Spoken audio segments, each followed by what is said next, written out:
Hola, ¿qué tal amigos? ¿Cómo están? Muy buenas noches. Vamos a tener una pequeña sesión para el área de literatura mexicana. Y bueno, básicamente vamos a platicar, a contextualizar un poco acerca de cómo es que se desarrolló la literatura en lengua española en nuestro país, en nuestra patria. Y bueno, tenemos que indicar que y esto le pasó a toda América Latina. Ya sabes que se considera que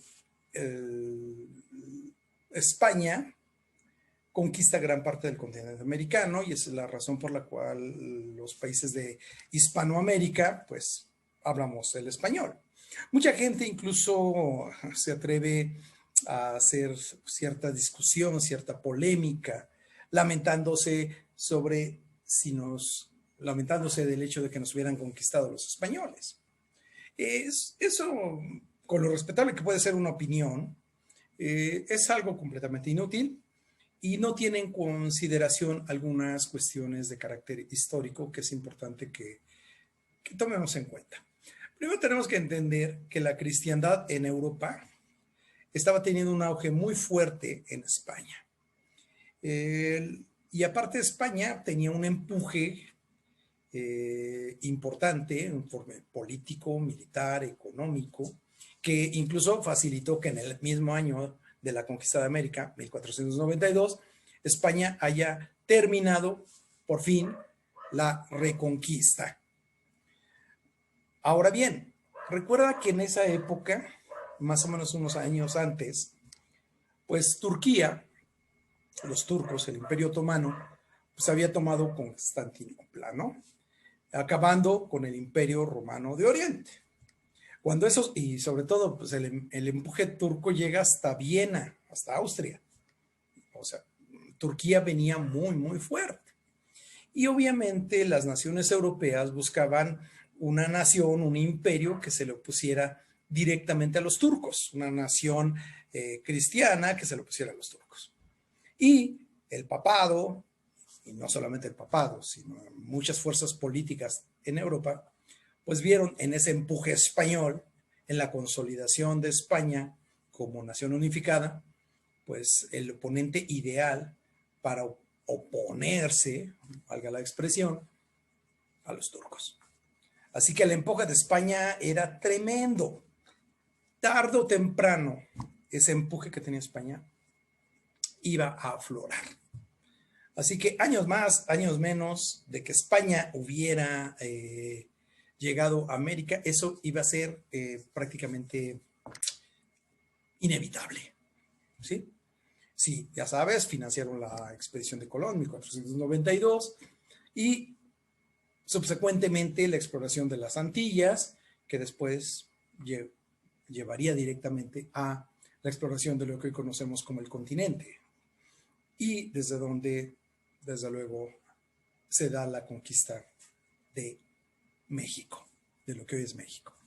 Así que es un poquito estéril meternos a una serie de consideraciones, de qué hubiera pasado si nos hubieran conquistado los ingleses. Los ingleses no tenían ese empuje, no iban a tenerlo.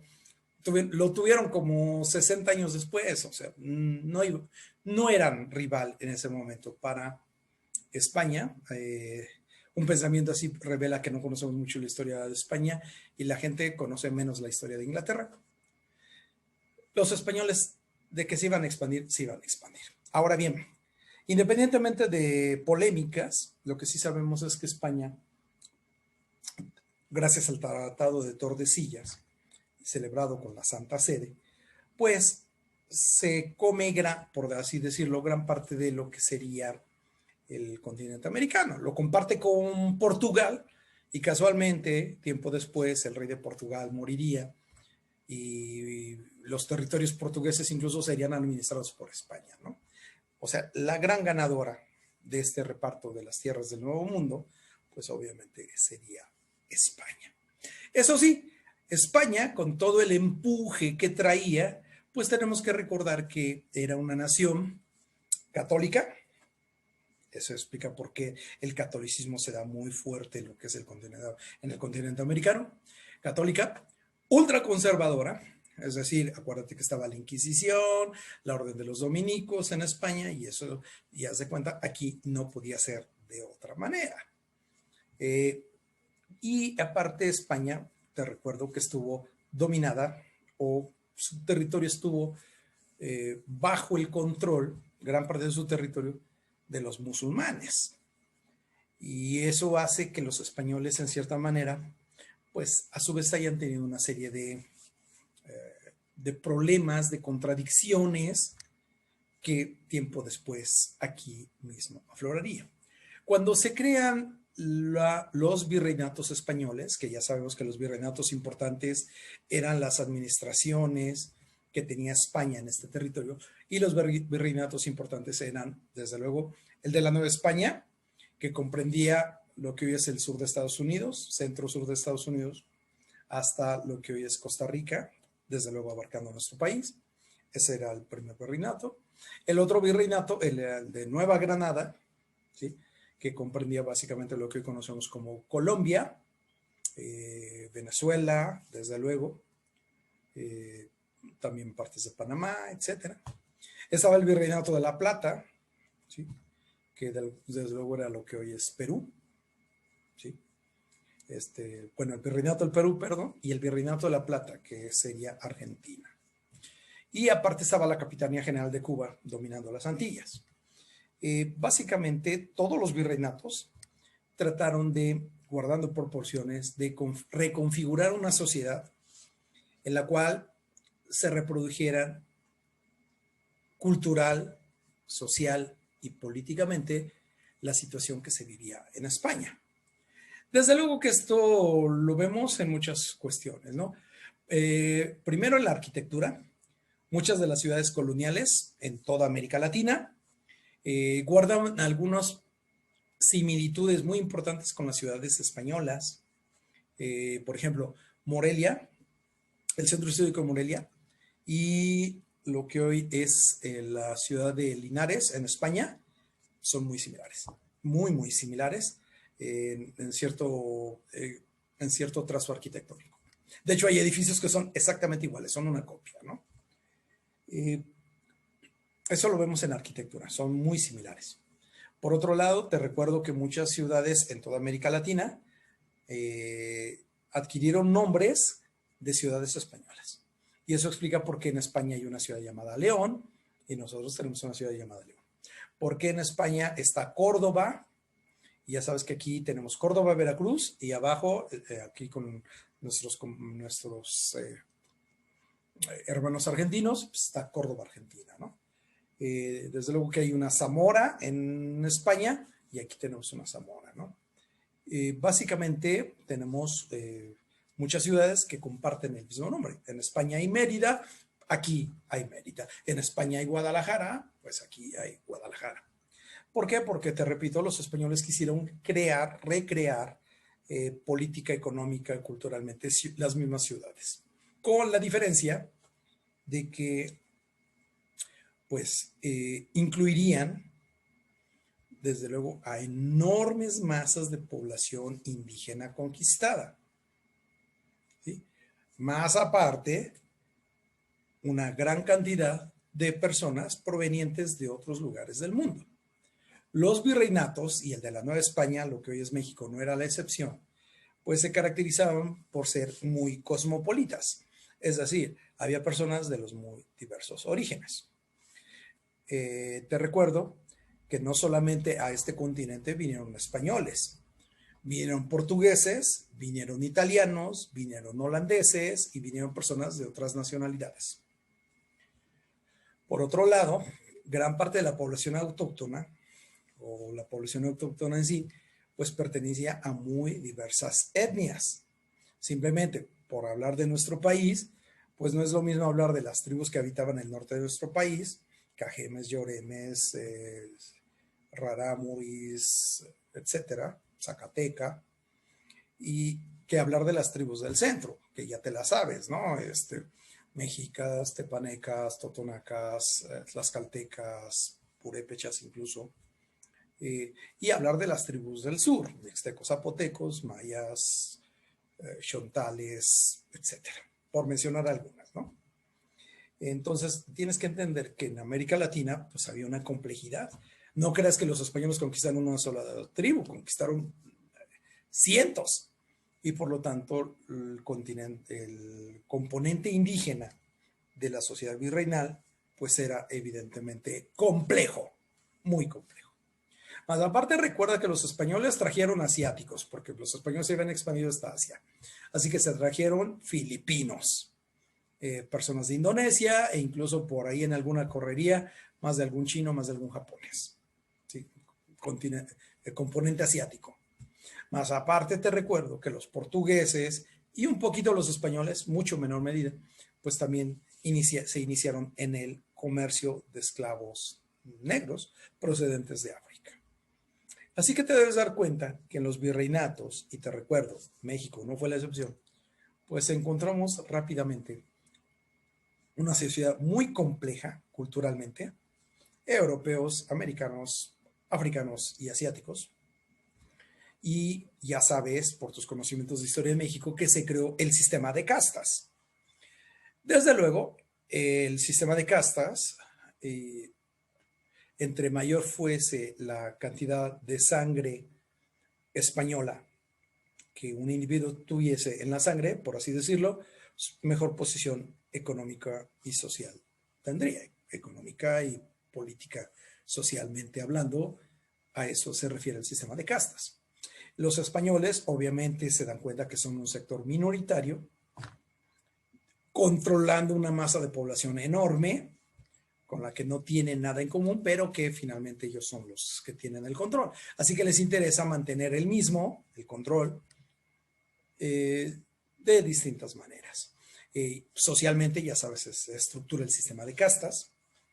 Obviamente se reservan a sí mismos cuestiones como, por ejemplo, los más altos puestos, las dignidades, el gobierno, pero asimismo, pues obviamente el control sobre la población por medio del trabajo. Si bien oficialmente no se considera que aquí hubo esclavitud, oficialmente, en realidad los españoles tenían sometidos a gran parte de la población en una suerte de esclavitud. Desde luego que esto tiene sus repercusiones en el aspecto cultural, porque ¿quiénes eran los que tenían el control, digámoslo así, de la palabra escrita? Pues desde luego que los españoles. Desde luego que la educación, pues, se fragmenta, tan fragmentada como estaba la sociedad. De tal manera que nos vamos a dar cuenta que durante la primera gran parte de la colonia, de la época colonial, la cultura lectora, es decir, lo que tiene que ver con los libros, pues obviamente está en control de los europeos.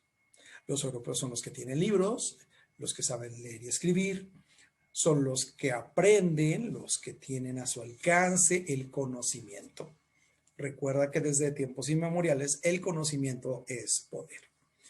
Ahora bien, ¿qué le toca hacer a la enorme masa de población que no es europea? Bueno, su educación se reserva exclusivamente para cuestiones domésticas, para hacer quehaceres, para desempeñar oficios, ya sabes, oficios que eran necesarios en la sociedad colonial de aquel entonces, carpinteros, trabajo de albañilería, etcétera, los oficios como tal. Desde luego, para ellos, el acceso a los libros, a la cultura escrita, en un principio no es algo necesario. La educación que se le reservaba, por ejemplo, a indígenas, a negros, asiáticos y a su vez a las castas, estaba prácticamente limitada a una educación de carácter religiosa. ¿Sí? Había una fusión entre la educación y la religión. Sí, eso explica por qué las instituciones religiosas, no solamente aquí, sino desde sus orígenes en Europa, las instituciones religiosas siempre han tenido cierta relación con el ámbito escolar. Pero, ¿qué es lo que se enseñaba? Bueno, se enseñaba cuestiones como los mandamientos, las oraciones, aprender a persinarse, ¿no? Con qué mano se debe hacer, en qué dirección, izquierda, derecha, derecha, izquierda. Esto que para nosotros puede parecernos un poquito fuera de lo académico, en realidad era la educación. Vaya, era necesario educar a indígenas, a castas, para que pudieran desempeñarse bien dentro del catolicismo. Básicamente esa era la educación para el resto de la población. Así pues las cosas, durante los primeros años de la época colonial, la cultura académica y lectora está reservada solamente para los españoles y, subsecuentemente, para los criollos. Eso explica por qué siempre se va a hablar un poco sobre literatura criolla o literatura española. ¿Por qué? Porque en la historia de la literatura mexicana, pues durante mucho tiempo, pues son los únicos grupos que tienen acceso a libros, que tienen acceso a aprender a leer y escribir, y por lo tanto son los que leen y son los que escriben. El resto de la población, durante gran parte de la época colonial, la educación no implicaba la lectura. Implicaba, a lo mejor incluso, el único saber práctico que se implicaba, pues era básicamente el contar. Por ejemplo, esa leyenda que, con el respeto que me merecen algunas personas que se dedican a los famosos recorridos de leyenda, están un poquito desubicados. O sea, la verdad es que oficios, como incluso los de los canteros en ciudades coloniales como la nuestra, pues se les enseñaba a contar los bloques de piedra para que se pudieran hacer las grandes construcciones. Básicamente ese sería el único saber práctico, digámoslo así, que se enseñaba a población no europea. El resto de la educación constituía en educación religiosa, en educación de oficios, sastres, carpinteros. La herrería todavía no, eso fue muy posterior. Vidrieros, comenzaba el vidrio, y obviamente artesanos, etcétera. Así que básicamente indígenas, castas, negros, asiáticos, solamente su educación, pues obviamente estaba limitada a habilidades que permitían al mismo tiempo servir pues a la élite, a la élite colonial, y al mismo tiempo, pues en cierta manera, satisfacer su rol precisamente de clases dominadas. Esto es importante para que lo vayamos teniendo en cuenta, y eso va a explicar quiénes son los escritores de la primera etapa de la época colonial.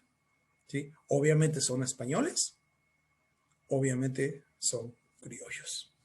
¿Y cuál sería la temática? Pues una temática no muy diferente de la que en España tenían los propios españoles. ¿Sí? Acuérdate que éramos parte integrante del gran imperio español. ¿Sí? Bien, esta cápsula muy breve, es la primera parte de esta temática introductoria a lo que es la literatura española dentro de la literatura mexicana. Bien, tendremos una siguiente cápsula el día de mañana. Le dejamos hasta aquí para efecto de que el video no sea muy pesado y puedan compartirlo en WhatsApp. Yo que sí, mañana les mando otra cápsula complementaria. Bien, muchas gracias, que estén muy bien, buenas noches, cuiden a su familia, lean lo más que se pueda. Muchas gracias, muy buenas noches, hasta luego.